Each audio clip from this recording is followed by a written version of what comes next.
All right, never buy these types of houses, part two. It used to be everybody wanted a fixer, wanted to get right into it because it was less expensive to fix a property than to pay top dollar for renovation. Today, it's completely different. And not only that, but I want to talk about some people like Meet Kevin and some of the people he was following on one of his most recent podcasts.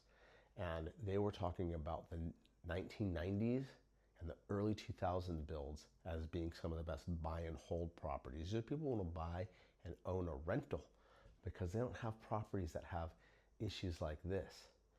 And I'll tell you what, he's right. When it comes to buying and holding a property, if you've got something that's not as old and it was built in those times, they're actually pretty future forward and they were looking towards things that people would want. And at the time, maybe not everybody wanted them or wanted to be in a cookie cutter type of neighborhood or a tract home type neighborhood. Other people like to invest in historic homes like these, which are super attractive because you're at the city centers. A lot of times they're the best locations because they were there first and they were in those prime locations. For instance, being in Midtown, being walkability to downtown, being walkability down to the beaches, at Seaward and C Street. It's incredible. It's a lifestyle. It's a California lifestyle. Ventura is known for being one of the last real beach communities. And it's historic homes. It's 1920s or 1950s. Pretty much all the best locations, even down on the beach. And even up on the hillside, some of these homes were built in the 20s, 30s, and 40s, even in Hobson Heights. Now, a lot of them, especially on the beaches and the hillside, they've been updated and renovated. But a lot of them haven't either. So sometimes those smoking hot deals are a low price for a reason. $2, $3, $4, $500,000 in work, and maybe 2 years, 3 years of your life. So would you rather pay top dollar for something that's finished and done, or do you want to take it on and do it yourself? You're looking at, when you open up these walls, you've got to take down all that plaster, but it's not just, throwing up some new drywall. You're going to have to insulate it. You're going to have to rewire the electrical. Probably going to have to run new plumbing lines. So you're doing multiple things anytime you do one thing. And then you want to do a really decorative kitchen, like taking this wall down or ripping out a bathroom. Yeah, it's going up. You used to be able to do those things for $40, $50, $60,000. Now you're spending a couple $100,000. So what a lot of people don't take under consideration is, they want that fixer price, but really they're thinking about that end unit. So if you want that finished product, it doesn't hurt to buy something that's 1990s or something that's early 2000s, where it's not brand new on a price, but you can kind of get a better price and have less headache and less worry while you're living in the home. Now, one thing that people don't take into consideration in buying and being the homeowner is they get ready for the purchase and they're all about the purchase, they're all about the escrow. But what happens after the fact is really just as important. You've got to be putting money away for maintenance costs. If you have a roof, if you have windows, if you want to update the plumbing, if you want to do the renovation, you've got to save and budget for these things.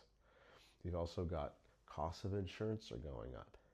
Water, Ventura Water Pure, it's got a program 3 to 5 years of increases, which is going to double what it is now over time. So things like that you've got to take into consideration. So where we're taking it from here, so when we say never buy these types of houses, we don't mean never ever. Just make sure that you're buying at a price and that you're having a contractor, more than just your inspector, but have a private contractor come out and look at what it takes to get these things fixed up and be in the situation that you want. A lot of times these older homes, they can be done, but they're not as easy to work with. The 50s and 70s, those are some pretty good builds that are a little bit easier to work with. They're not quite as old as these Spanish ones. The Spanish ones have the charm, but the 50s and 60s are pretty easy to work with. They usually have really good bones and bigger rooms, more closet space. Or do they have the location? Now, another big plus about buying these, when I said never buy these types of houses, now if you can buy a house that at one point in time it had like a garage conversion, or it had an unpermitted dwelling, most people run from those. With the tenants' rights laws, it sounds scary right now, like, oh, I'm gonna get stuck, I'm gonna get trapped. they've got this new assembly law, 28-30 or 25-33. Look it up. And what's really great about that one is that you can get these permitted. You can get units legalized, and then you don't have to worry about that headache where tenant stops paying, you want to do an eviction. They say, I'm going to turn you in. Well, it's like, well, you turn me in because this is a legal unit. You're evicted. You haven't paid 90 days. It's time to go. And let's get on to the next one. Those things do happen. So when you take on getting a project like this, renovating it, getting the second unit permitted, I always recommend using the property management. So what a lot of people don't realize, they want to do it themselves, is that there are professional squatters out there, and some of them are making YouTube videos like this teaching people how to squat. I think that's terrible. I can't believe there's a resource for people teaching people like this is the way you scam people. Like, that's freaking BS.